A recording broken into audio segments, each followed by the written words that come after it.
भारत क्षेत्रफल की दृष्टि से विश्व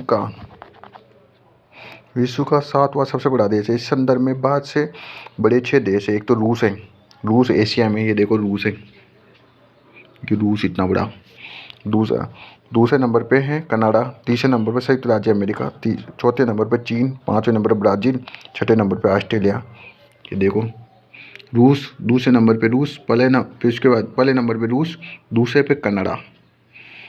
आप ये एशिया का नक्शा है, संसार के नक्शे में देखेगा वो। तो उसके बाद में जनसंख्या और क्षेत्रफल, संसार के समस्त क्षेत्रफल के स्थलीय भाग का लगभग 2.43% है, जबकि भारत में संपूर्ण विश्व की 17.7% जनसंख्या निवास करती है। 17.7% तो जनसंख्या निवास करती है।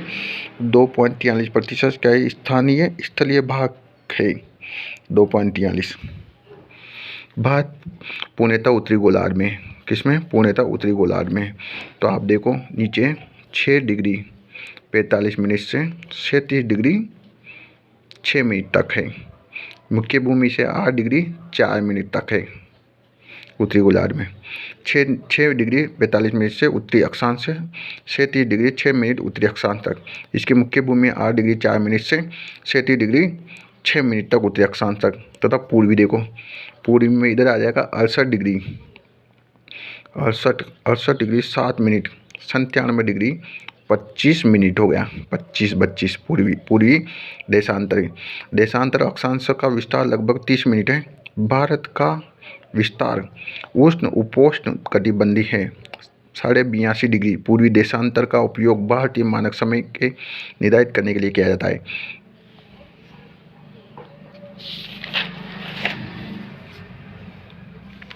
भारतीय भूभाग की लंबाई पूरब से लेकर पश्चिम तक। अब देखो पूरब से लेकर पश्चिम तक, ये इधर पूरब से लेकर पश्चिम तक तो 29-33 है। कितनी है? 29 मत 4 जोड़ दो 33। और उत्तर से लेकर दक्षिण तक 32-14। कितनी है? उत्तर से लेकर दक्षिण तक 32-14 न्यू तो ज़्यादा है भाई साहब। 32-14, 14 दूनी 32, 29-33। भारत की भौगोलिक क्षेत्रफल 32,87,263 है वर्ग किलोमीटर है। विश्व का कुल क्षेत्रफल 2.43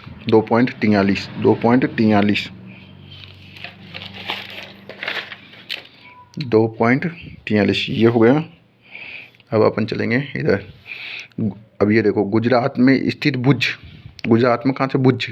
मध्य प्रदेश में जबलपुर और पश्चिम बंगाल में पुरुलिया कर्क रेखा के दक्षिण में स्थित है, जबकि झारखंड के बोकारो में कर्क रेखा के उत्तर में। गुजरात का भुज नीचे है, मध्य प्रदेश का जबलपुर भी नीचे है, पश्चिम बंगाल का पुरुलिया भी पुरु भी नीचे है, और कर्क रेखा के दक्षिण में पुरुलिया दक्षिण में है कर्क रेखा के, जबकि झारखंड के बोकारो सहायक नदी है किसकी? दामोदर की, वो उत्तर में है। उपयुक्त प्रश्न में दिए गए नगरों को कर्क रेखा के परिक्षेप में अक्षांशों की स्थिति। दिल्ली 28 डिग्री, कोलकाता 22, कोल कर लीजिए 22, दिल्ली से हटा दो केजरीवाल।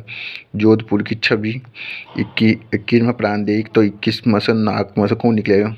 कर्क रेखा का वास्तविक अक्षांश विश्वस्त रेखा के उत्तर में 23.5 डिग्री 30 मिनट है।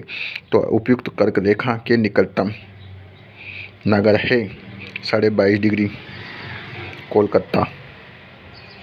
भारत का मानक समय 82.5 डिग्री पूर्वी देशांतर से लिया गया है, अतः 92 डिग्री पूर्वी देशांतर में स्थित शिलांग के मेघालय की राजधानी शिलांग, मतलब सी जो भारत के मानक समय के बीच 9.5 डिग्री देशांतर का अंतर है, जबकि एक देशांतर पर 4 मिनट का अंतर आता है। इसलिए इसके बीच 9.5 इंटू 4 कितना हुआ?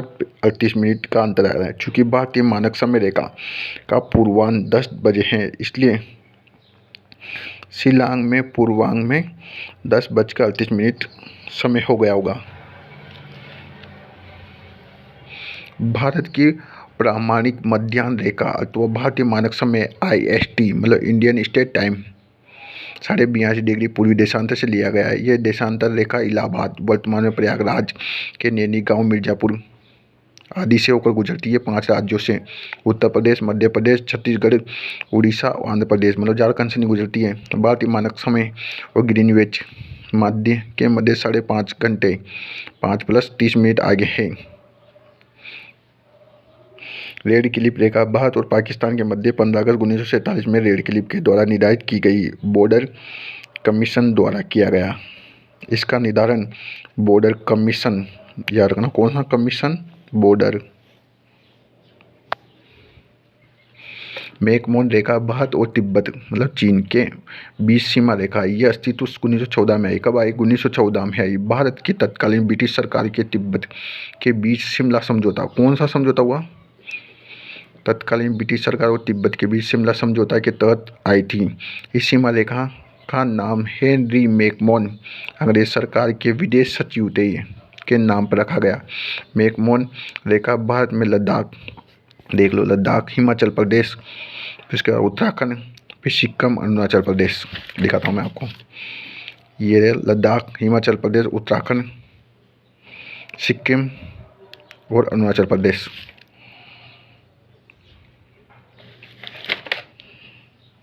भारत और अफगानिस्तान के मध्य 106 किलोमीटर रेखाएं लंबी अंतर्राष्ट्रीय रेखा जो लद्दाख से लगती है। किससे लगती है? लद्दाख से।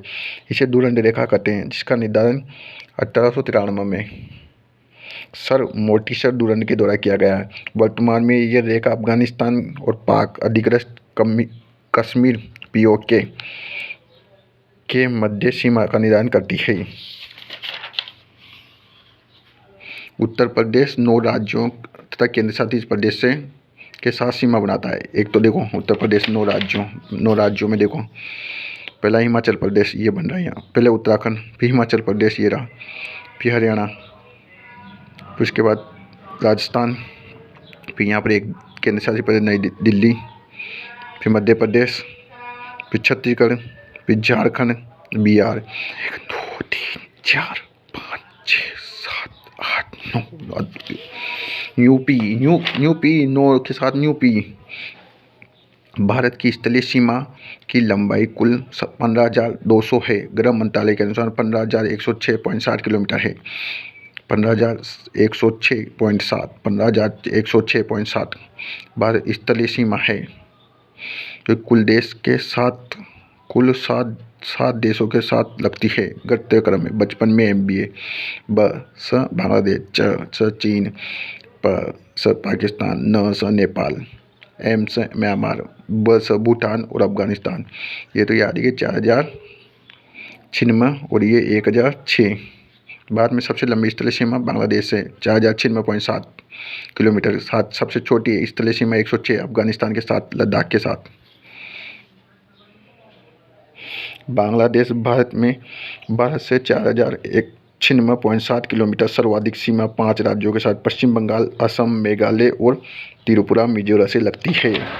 कितने राज्य से? बांग्लादेश 5 राज्य से। अब देखो पहले तो पश्चिम बंगाल, ये असम, मेघालय के बाद में ये त्रिपुरा और ये मिजोरम। 1 2 3 4 5, बांग्लादेश 5, चीन 5, केंद्र प्रशासित प्रदेश और राज्य 5 5 5, ठीक है। त्रिपुरा राज्य के तीनों तरफ बांग्लादेश की अंतर्राष्ट्रीय सीमा है, इसलिए त्रिपुरा और बांग्लादेश की सीमा को शून्य रेखा तथा जीरो लाइन कहते हैं। तीनों तरफ बांग्लादेश की अंतर्राष्ट्रीय सीमा है, इसलिए त्रिपुरा तथा बांग्लादेश की सीमा को शून्य रेखा जीरो लाइन कहते हैं। भारत के पूर्व में स्थित म्यांमार की सीमा को स्पर्श करने वाला भारत के राज्य अरुणाचल प्रदेश है, नागालैंड है, मणिपुर है, मिजोरम है, 4 हैं। इसमें अरुणाचल प्रदेश सर्वाधिक सीमा म्यांमार से स्पर्श करता है। अरुणाचल प्रदेश, नागालैंड, मणि, पिसा, फिर मिजोरम।